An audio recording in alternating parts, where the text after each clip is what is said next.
Well, a couple of things, right? I have multiple degrees, and my thing is that my proof isn't something that I have to prove to individuals. My proof is already within my credentials, my degrees, and also more than just my titles, it's in how effective I've been. All of my sessions have been live, for the most part. My sessions with Nick Cannon, Cam Newton, Shannon Sharp, B. Simone, they have all been for the world to see. Let's just stop. Let's just stop. Let's just stop. Let's just stop. Let's just stop and go back. Because I'm wrapping the show and you're interrupting me. I'm not your wife, Softy. Don't talk to me like that. This is not professional. Don't fucking talk to me like that. Like, what is the point? Parade, What is the point? It says go to host wrap up. When you're And talking even to still, me. you're arguing Lower with me. your fucking voice when you're talking to what me. the fuck? The story surrounding Cheyenne Bryant has become even more surprising. The same woman who once encouraged people to look into her dissertation is now saying that the Black community is too focused on canceling successful Black women. At the same time, more people have started speaking out against her in public.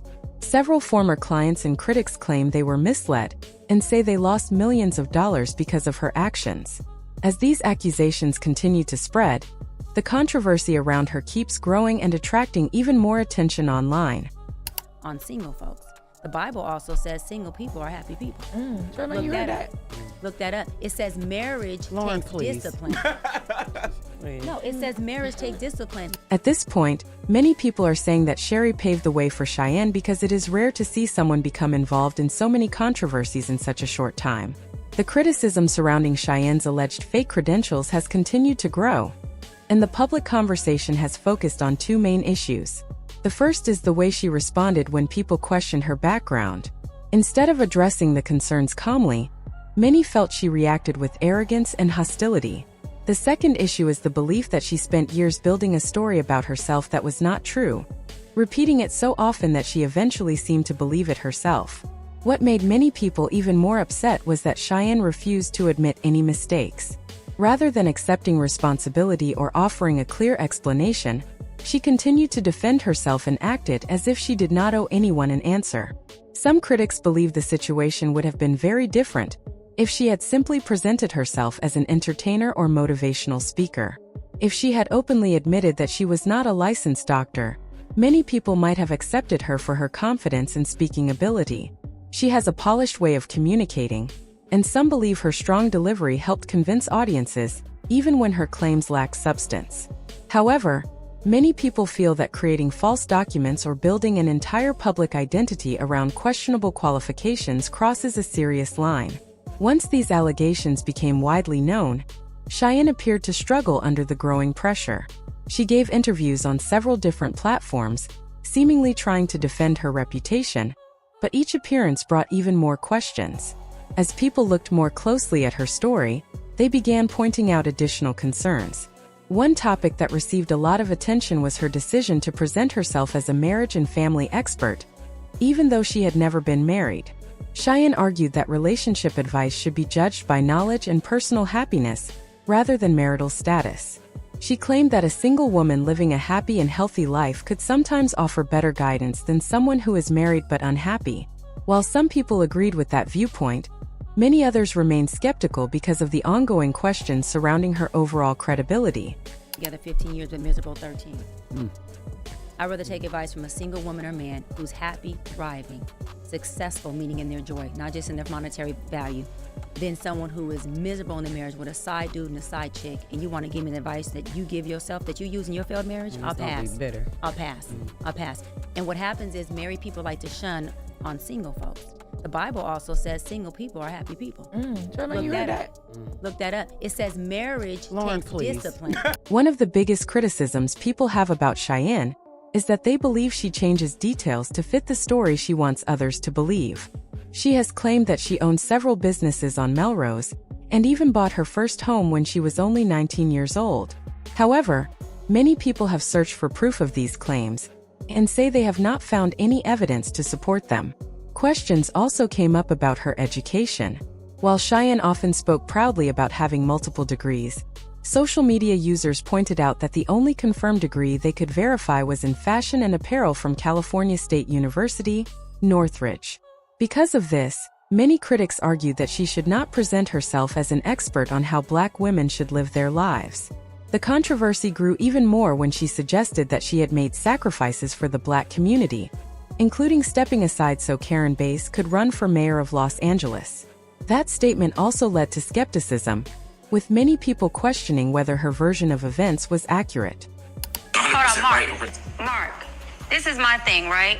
When you have two Black people running, because I did this with Los Angeles, I was running for LA mayor, and then I seen our mayor, Karen Bass, come in as a candidate, and she was running against a white male, a Republican, and it was neck to neck. And I knew that had I stayed in the race, neither one of us would have ran because two Black people would split the vote. Yeah. So what I'm saying, right, Mark? So what I'm saying is I pulled out so that Karen could win. Right. And she barely won, like Mark is saying, I'm talking about by a needle. Had I even took 200 of her votes. Many people strongly disagreed with the way she handled the criticism.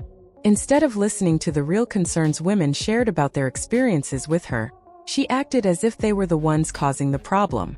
When people questioned her lack of professional licensing and the controversy surrounding it, she dismissed their concerns instead of giving clear answers. She often claimed that anyone criticizing her simply was not ready to heal or grow. She also suggested that her critics were emotionally and spiritually immature. On top of that, she believed the women speaking out against her were motivated by jealousy and unresolved personal trauma, rather than having valid reasons to question her actions. This response only made more people frustrated and increased the backlash against her. One trend that you want to see retired in 2026? Black people trying to cancel Black people. I think that is disgusting. I think it's sick. I think that it's a representation of jealousy and enviousness. I think that it's for folks who believe in God, it is not Christ-like. I think it creates a deeper division between us. There's bigger things that we can get together and cancel that can benefit us collectively, and those things are not each other. Things only became worse after that. Pastor Cheyenne Bryant publicly criticized her, saying she had used his platform to mislead even more people and spread false impressions. The danger of Sister Cheyenne Bryant, not Dr. Sister Cheyenne Bryant, is that it pulls us back further because we already had suspicion, we already had a pregnant pause, and we already had an overwhelming trepidation as to whether or not medical mental health was appropriate for us.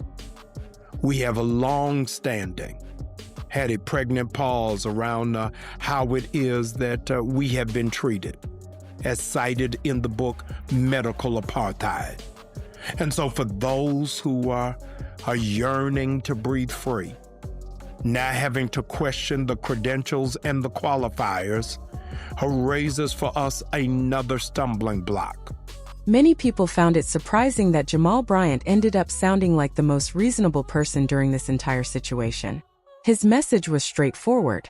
He believed that Cheyenne could have built a successful career as a life coach without pretending to be something she was not. There are plenty of people who inspire and motivate others without claiming to have medical qualifications.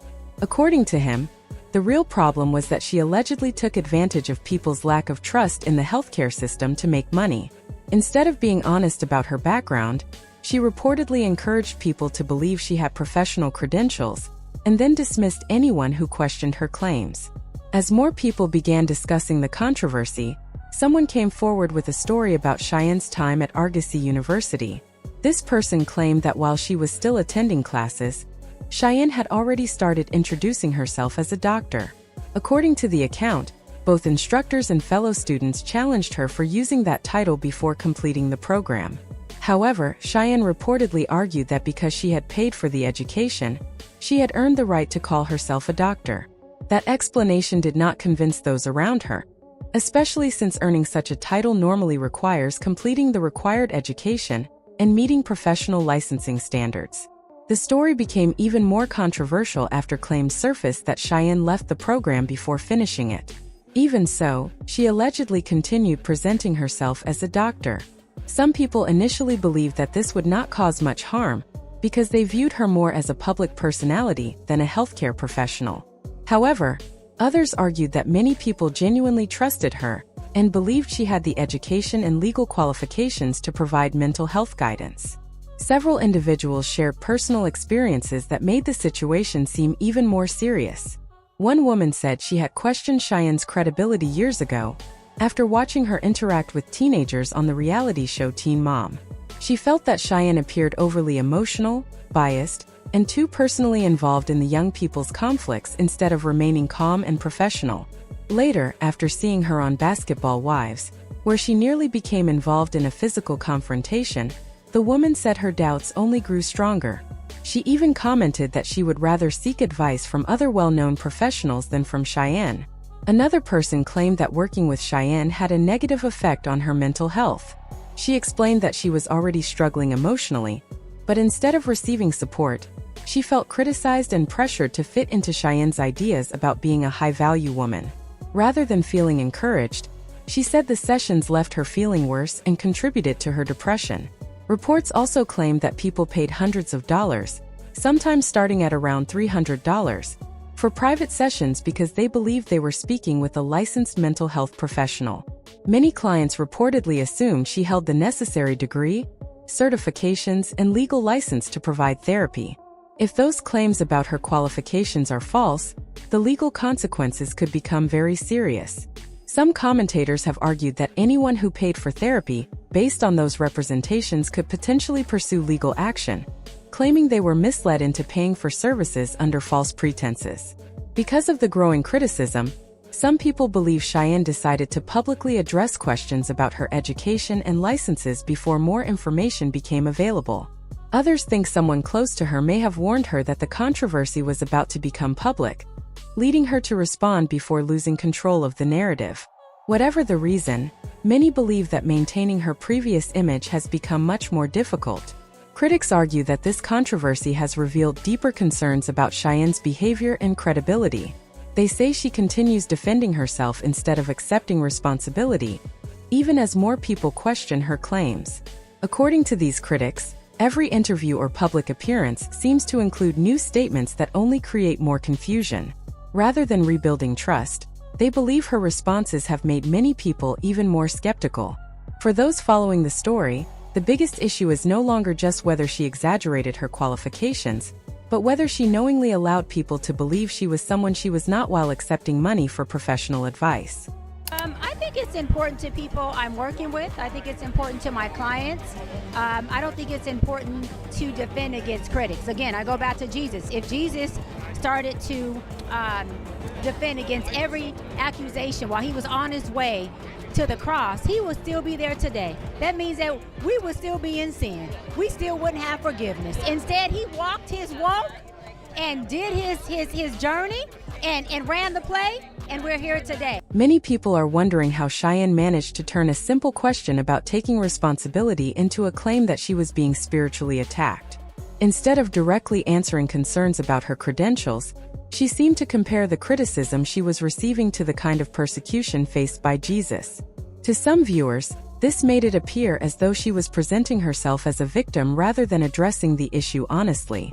Critics believe Cheyenne has a habit of treating every disagreement as a personal or spiritual attack. In their opinion, this prevents meaningful conversations and allows her to avoid answering reasonable questions. Some people even describe this behavior as narcissistic because they feel she shifts the focus away from the real topic whenever she is challenged. Many viewers are now questioning whether they would still trust her enough to book a session or seek her advice. They feel frustrated after watching several of her public responses and believe she has damaged her own reputation. Others think interviewers should stop giving her opportunities until she is willing to answer questions more directly. Some critics also point out that she often talks about her appearance, financial success, and personal achievements, which they find unusual for someone working as a therapist. They also mention that she sometimes mispronounces words, adding to their concerns about her professionalism. These are personal opinions shared by critics, and others may see the situation differently. What do you think about the controversy? Share your thoughts in the comments and don't forget to like and subscribe.